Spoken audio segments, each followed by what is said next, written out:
स्वागत है आपका इस वीडियो में। ये हमारी मेगा प्रोजेक्ट सीरीज का दूसरा वीडियो है और हम भारत के स्टेट आंध्र प्रदेश के 10 मेगा प्रोजेक्ट्स के बारे में जानेंगे। तो शुरू करते हैं। आंध्र प्रदेश भारत के साउथ ईस्ट पार्ट में लोकेटेड एक कोस्टल स्टेट है और रिसेंटली 2014 में ही आंध्र प्रदेश का बंटवारा हुआ था, जहां तेलंगाना नाम का एक नया स्टेट बना। और ये इसीलिए बनी क्योंकि लोगों का आरोप था कि गवर्नमेंट सारा डेवलपमेंट एक coastal side of Andhra Pradesh में ही कर रही है और जो ऊपरी आंध्र प्रदेश था वहां पर कुछ नहीं हो रहा था। आंध्र प्रदेश के नॉन कोस्टल रीजन पर ध्यान दिया जाए, इसके लिए सेपरेट स्टेट बना। लेकिन जो करंट आंध्र प्रदेश बचा है वो भी छोटा नहीं है। 1,60,205 स्क्वायर किलोमीटर के एरिया के साथ में करंट पॉपुलेशन यहाँ का 53,156,000 का एस्टिमेट किया जाता है। तो ये है यहाँ के सबसे बड़े प्रोजेक्ट्स। पहला है Polavaram lift irrigation project. Polavaram जो आंध्र प्रदेश के इलुरु डिस्ट्रिक्ट के अंदर स्थित है, वे एक महत्वपूर्ण प्रोजेक्ट के जरिए गुजर रहे हैं, जिसका उद्देश्य है हाइड्रो इलेक्ट्रिक पावर, इरिगेशन और वाटर सप्लाई को उपलब्ध करवाना। ये अभी तक कंस्ट्रक्शन फेज में है, जहाँ इसके निर्माण को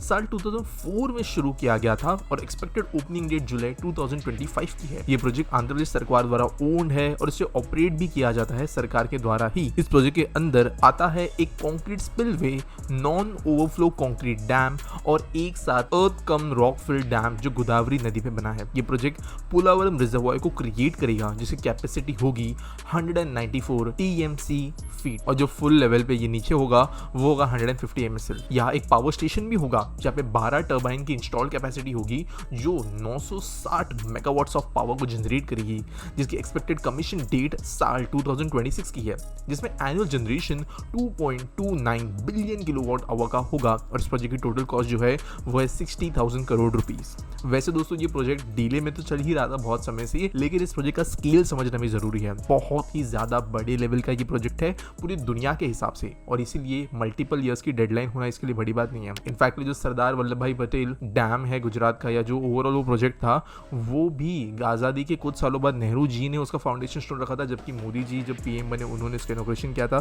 तो ऐसे प्रोजेक्ट बनने में समय तो लगता है। नेक्स्ट प्रोजेक्ट है विशाखापट्टनम चेन्नई इंडस्ट्रियल कॉरिडोर। ये कॉरिडोर या VCIC एक मेजर पार्ट है इंडिया के फर्स्ट कोस्टल कॉरिडोर का। The east coast economic corridor इस पूरे प्रोजेक्ट का वैसे नेशनल लेवल पे नाम होगा। VCIC ऑलमोस्ट 800 किलोमीटर के लैंड में फैला है और आंध्र प्रदेश के 9 डिस्ट्रिक्ट्स में से ये रन करेगा। Asian development bank ADB lead partner है इस कोस्टल कॉरिडोर को डेवलप करने के लिए, और VCIC फेज 1 के अंदर इसके इन्वेस्टमेंट्स को लेकर आ रही है। ADB ने 4 इंडस्ट्रियल नोड्स को आइडेंटिफाई किया है, और ये जो नोड्स है वो है विशाखापट्टनम, मछलीपट्टनम, दोनाकोंडा और येरपेडू श्रीकालाहस्ती। इन नोड्स में जो इंडस्ट्रीज होगी उनके लिए कॉम्प्रिहेंसिव इंफ्रास्ट्रक्चर बनाना, बिजनेस फ्रेंडली एनवायरनमेंट बनाने का काम यहाँ पे किया जाएगा।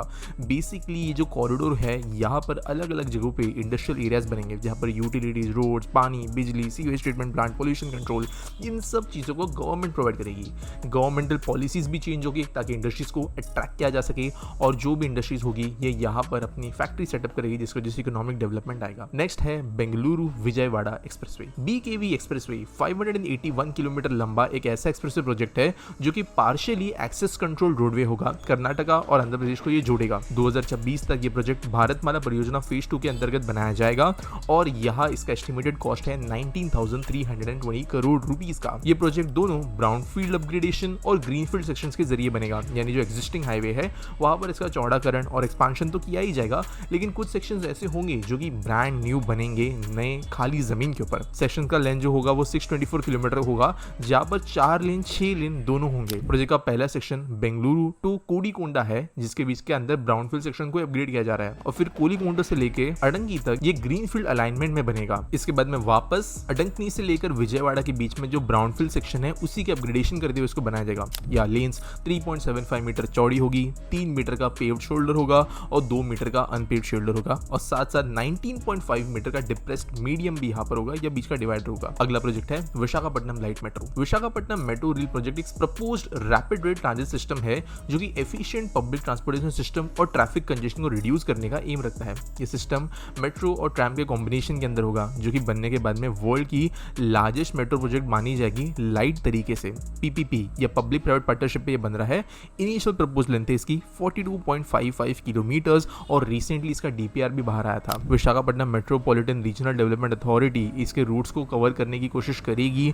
और वैसे दोस्तों अगर DPR की जो अभी रिसेंट में बात माने तो total rail system covered length जो आती है वो 79.9 किलोमीटर की होगी, और ये मॉडर्न कैंटेनरी फ्री सिस्टम सिस्टम होगा, यानी कि ये जो ट्रैम चलेगी भी या लाइट मेट्रो जो चलेगी उसके ऊपर बिजली की तारें देखने नहीं मिलेगी, ज्यादातर वो थर्ड सिस्टम्स के जरिए होंगे। नेक्स्ट जो प्रोजेक्ट है वो विजयवाड़ा लाइट मेट्रो। तो ये सिमिलर प्रोजेक्ट है जो सेकंड ईयर शहरों के अंदर बन रहा है। ये 3 कॉरिडोर्स के अंदर कंस्ट्रक्ट करेगा, 3 फेजेस में काम होगा। टोटल लेंथ होगा 65 किलोमीटर का और इनिशियली एक heavy rail based mass rapid central system या MRTS के तौर पर इसे प्लान किया गया था, लेकिन बाद में लो कॉस्ट को देखते हुए और लो राइडरशिप प्रोजेक्शंस को देखते हुए लाइट रेल ट्रांजिट यहाँ पर चूज किया गया है। टोटल 51 स्टेशन यहाँ पर होंगे और 15,000 करोड़ की कीमत से इसे बनाया जाएगा। गवर्नमेंट फिलहाल इस काम को शुरू करने के बारे में सोच रही है और government of Andhra Pradesh metro rail policy 2017 के तहत रिवाइज प्रपोजल्स को सबमिट अब तक नहीं कर पाई है, लेकिन होपफुली जल्दी ही होगा। नेक्स्ट है रामायापट्टनम पोर्ट। ये पोर्ट सरकार के द्वारा 3 ग्रीनफील्ड माइनर सी पोर्ट्स का एक पार्ट है और उन तीनों के अंदर से सबसे बेस्ट कनेक्टेड पोर्ट यही वाला है। 25 million ton of cargo per annum handle करने की कैपेसिटी के हिसाब से डिजाइन किया गया है,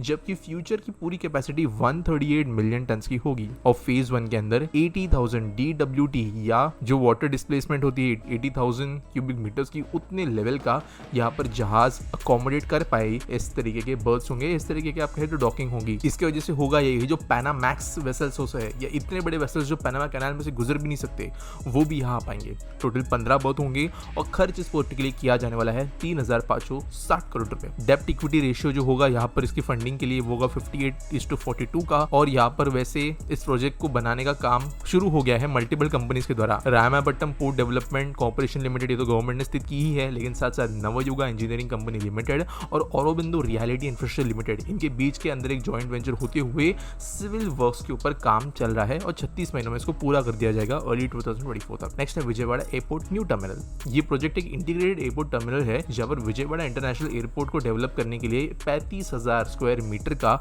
एक एरिया कवर करते हुए न्यू एयरपोर्ट टर्मिनल का डेवलपमेंट किया जा रहा है। 611 करोड़ रुपए इसके लिए लगाए जाएंगे और डेली 12 और आरली 1200 पैसेंजर्स को हैंडल कर पाए, इसके हिसाब से इस एयरपोर्ट को डिजाइन किया जा रहा है। डोमेस्टिक और इंटरनेशनल दोनों पैसेंजर्स के लिए सेपरेट फैसिलिटीज यहाँ पे होगी, जहाँ पर 24 check in counters, 5 conveyor belt, 14 immigration counters, 3 custom counters, 8 gates, 6 aero bridges जो कि वाइड बॉडी एयरक्राफ्ट को अकोमोडेट कर सके, ये सब यहाँ पर मौजूद होंगे। साल 2024 तक ये फुल्ली कंस्ट्रक्ट होने का एक्सपेक्टेशन सामने रखा गया है। नेक्स्ट है बेंगलुरु चेन्नई एक्सप्रेसवे। बेंगलुरु चेन्नई एक्सप्रेसवे या BCE एक नया प्रोजेक्ट है जो कि कर्नाटका के होस्कोटे से लेकर तमिलनाडु के श्री पेरम्बदूर को जोड़ता है। ये 260.85 किलोमीटर लंबा एक एक्सेस कंट्रोल्ड एक्सप्रेसवे है जिसका निर्माण अभी चल रहा है। इसमें 75.64 किलोमीटर कर्नाटका में है, 88.30 किलोमीटर आंध्र प्रदेश में और 98.32 किलोमीटर तमिलनाडु के अंदर है। ये प्रोजेक्ट पहली बार साल 2011 में घोषित हुआ था और अब ये भारतमाला परियोजना के तहत निर्माण किया जा रहा है। 17,000 करोड़ का प्रोजेक्ट है जो कि 2025 तक बनके रेडी हो जाना चाहिए। नेक्स्ट है चित्तूर थच्चूर एक्सप्रेसवे। ये भी एक ग्रीनफील्ड एक्सप्रेसवे है जो NHAI डेवलप कर रही है, अप्रूव्ड इनके द्वारा ये है और ये प्रोजेक्ट 116.1 किलोमीटर लंबा होगा। 6 लेन एक्सेस कंट्रोल ये रोड होगा जहां पर ये कनेक्ट करेगा कई सारे इंपॉर्टेंट शहरों को चित्तूर और थच्चूर के बीच में। ये मेजरली जो काम करेगा वो ये होगा कि बेंगलोर चेन्नई एक्सप्रेसवे को एक कनेक्शन देगा चित्तूर के पास में जो चेन्नई करीब होगा और चेन्नई के अंदर पेरिफेरल रिंग रोड को भी ये जोड़ेगा, जिसकी वजह से चेन्नई से बेंगलोर से लेकर त्रिचूर और थच्चूर ये सब कनेक्शंस बहुत अच्छे एक्सप्रेसवे कनेक्टिविटी के साथ में जुड़ जाएंगे। ये प्रोजेक्ट भी भारतमाला के अंतर्गत बन रहा है। 3,197 करोड़ रुपए की कॉस्ट है और 2024 दिसंबर तक ये बन जाएगा। हाइब्रिड एन्युटी मॉडल को फॉलो किया जा रहा है इसको डेवलप करने के लिए। लास्ट जो प्रोजेक्ट है वो है NH 365BG Devarapalle Khammam 4 lane green field expressway. ये प्रोजेक्ट नेशनल हाईवे है, एक ग्रीन फील्ड प्रोजेक्ट ये है, यानी ये भी एग्जिस्टिंग हाईवे से अलग बनेगा। इसमें 4 लेन का कैरेज वे या 4 लेन्स होंगे। पेव्ड शोल्डर्स को प्रस्तावित किया गया है और ये हाईवे तेलंगाना के खम्मम से आंध्र प्रदेश के लिए देवरपल्ली के बीच में दौड़ेगा। कुल लंबाई है 162.126 किलोमीटर की और 62 गांवों से गुजरते हुए ये कई सारे रीजन्स को जोड़ेगा जो वेस्ट गोदावरी रीजन के अंदर पड़ते हैं। वैसे लैंड एक्विजिशन यहाँ पर किया जाएगा 1073.53 हेक्टेयर्स के अंदर, जिसके अंदर 989.06 हेक्टेयर जो है वो प्राइवेट लैंड ही है। और साथ साथ इस प्रोजेक्ट के अंदर 9 major bridges, 45 minor bridges, 1 road व ब्रिज, एक 23 VUP या vehicle under passes, 10 LVUP, 47 SVUP, 61 PUP होंगे और ये 60 मीटर के राइट ऑफ वे के साथ में बनेगा, यानी काफी बड़ा ये रोड होने वाला है। टोटल कॉस्ट इस प्रोजेक्ट की है 3,554.35 करोड़ रुपीस की। उम्मीद करता हूँ आपको ये वीडियो अच्छी लगी होगी। नेक्स्ट स्टेट का वीडियो जैसे ही रेडी होता है हम उसे पोस्ट कर देंगे। इतनी ज्यादा यहाँ पर अभी हम इस बार टाइम टेबल को शायद फॉलो नहीं कर पाएंगे कुछ स्टेट्स के अंदर, लेकिन ये वीडियो सीरीज जो है वो जरूर खत्म होगी। उम्मीद करता हूँ आपको ये वीडियो अच्छी लगी होगी। लाइक करना, कमेंट करना। मिलेंगे अगले वीडियो में।